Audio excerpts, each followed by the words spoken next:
All right, so I'm about to get into this hair. It's a little bit crunchy. As soon as I can put on this shirt, I haven't worn this shirt. Okay, you know your afro is bad and crunchy when you can't get your shirt on. What is this, guys? What is this? Hold on. Oh, wow. This must be the wrong hole. That's what he said. Okay, I hope this is it. I think it really is just my hair. Hold on. I've had this shirt for so many years. You know what? Let me hear from you if you wear your clothes. Oh, I think I was supposed to unsnap it. Okay. But that's all right. We got it on. Not too much on your girl. This is freaking ignorant. So you know the first thing that we're going to do is get some water up in here. You know what? I said that I was going to shave my undies. That's what I'm going to do. It's time, guys. I think it's actually time. I said... That's how I do it.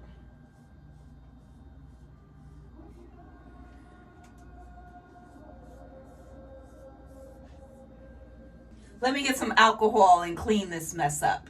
And yes, I do clean up after myself. So I don't traditionally any longer like to do it like in the shower. Because after cleaning out my drain and realizing, oh my God, that hair gets caught. Does it really go down the drain? It just yucked me out so bad that I've changed my ways. So now either doing it over the toilet or in a napkin and just rolling it up, wiping up afterwards is good enough for me. So, but it's important because it looks so yucky. Please clean up after yourself. You can just use some alcohol to sanitize under your arm, sanitize the blade, trash it. I have some disinfectant wipes that I can use. Get in the bathroom.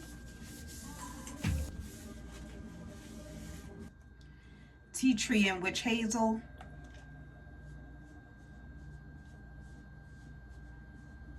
Sometimes I do alcohol too. Woo. See, that's tingling.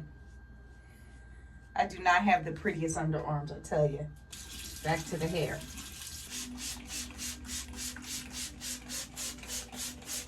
All right, so I'm thinking I'm going to do a half up, half down with a little curl in the front. Let's see how that looks today. So we're just going to part it at the ear, part it at the ear, best as I can. Oh, some of these didn't make their lineage, honey. Right now, let's see. Half up, half down. Get the curl in the front.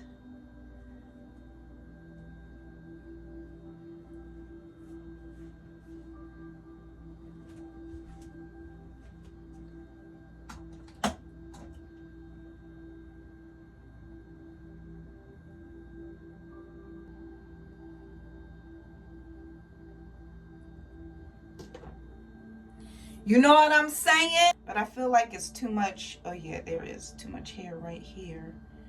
I can feel it. All right, how do we feel about this? I'm gonna just put a little gel on the sides. You know what I'm talking about? So anyway, as I do this, I want to tell you, I was having this thought yesterday or last night, and it was about like being an artist, right? And I realized that for so long, I feel like this is really loud. Hold on. I feel like for so long, I have been really in this space, like, you know, to be or not to be, to do or not to do as it relates to my art and singing. And I don't know why. And I was just having this thought yesterday. It's just like, you know what? Do what comes absolutely natural to you. And a lot of people are not blessed with the vision of who they want to become or what they want to do. And I don't even know if it's a vision or if I was just inspired by just people who have gone before me. Generally, I believe that's how it works. You know, I don't think it's this divine thing that is given to you personally. That's what I choose to believe. Now, I could be wrong. I leave room for error. This is some curling mousse that I love to use now as opposed to gel because it foams up like this and it keeps your curl. But it's not stiff. It's not like, you know what I mean? So I like that. Yeah, so I don't know. And it's like, if I were to become an artist, you know, and do the things that I thought you were supposed to do, or do the things that I know now that I should have done, what would that look like now at 42? You know, apparently the feeling isn't the same. Ew, what is this? Uh-oh, something's in there? Oh, what? Oh. I don't...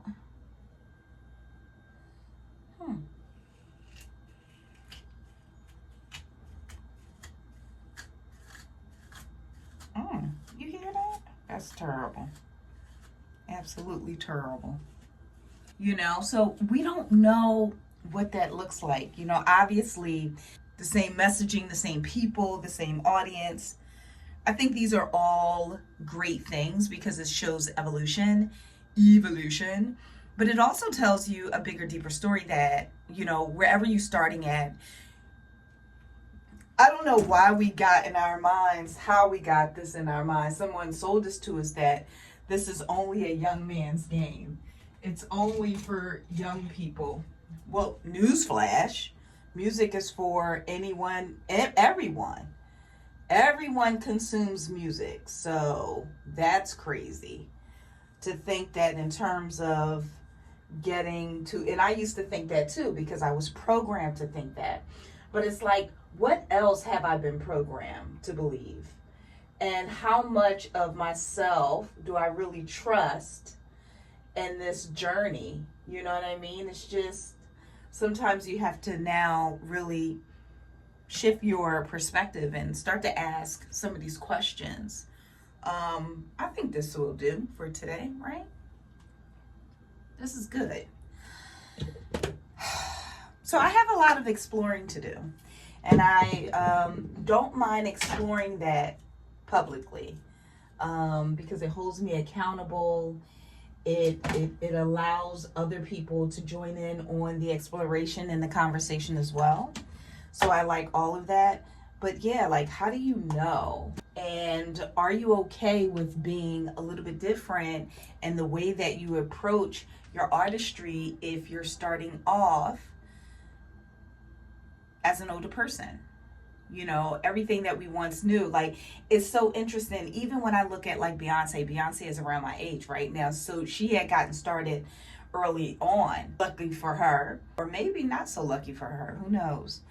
But you kind of wonder, like, when is she going to change and be like appeal to the older market?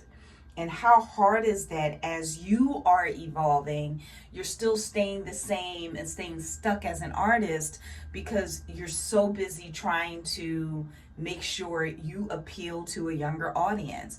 A younger audience is going to be ignorant. A younger audience is flighty. A younger audience is extremely hyper. They're new. You know, you're wiser now. So you can't necessarily appeal to them.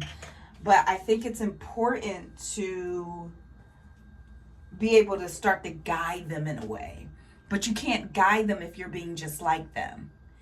And music is about storytelling. It's about evolution. It's about journey. It's about creation. It's about reclaiming. It's all of these things. It's art, you know?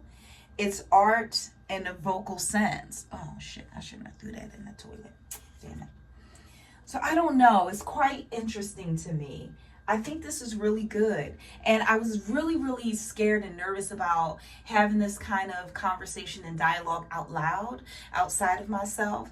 But I think that's the best thing to do, because when it's just trapped in your mind, it just swims in circles and you're never able to make it form into something great, because there's no other influences to your vision, to your thought process, to your ideas.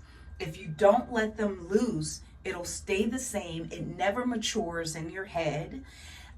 Sometimes it may even go away completely if you have other things distracting you or drowning it out. But yeah, I do want to explore that. I was really scared to do that, but I kind of want to do that now. I kind of, you know what I'm saying? I kind of want to like have this conversation, you know, not conversation like dialogue, but I kind of want to empty out the chamber as it relates to being an artist. And because the truth is, it's like I love to sing. And I do have that fire still burning inside of me. I think it's a lot dimmer than what it once was, obviously. But the fact that it's still there, that it's still burning a little bit, no matter how much I try to douse that little flame, it doesn't go anywhere. It doesn't go anywhere. And so that's quite interesting. So it lets me know that, you know what? Just go ahead and share it. It doesn't need to be this dramatic journey and all of that. If it turns out to be that, fine. But you don't need to set out for it to be that. Because I think that that's the problem. Setting out and there's a thing called the expectancy theory, and that hinders us a lot. You know what I mean? So, yeah. Let me think more on that. I'll come back. But this is me for today. I only got on some little shorts, but I think this is good to deal with my mama today. Ciao. Another story.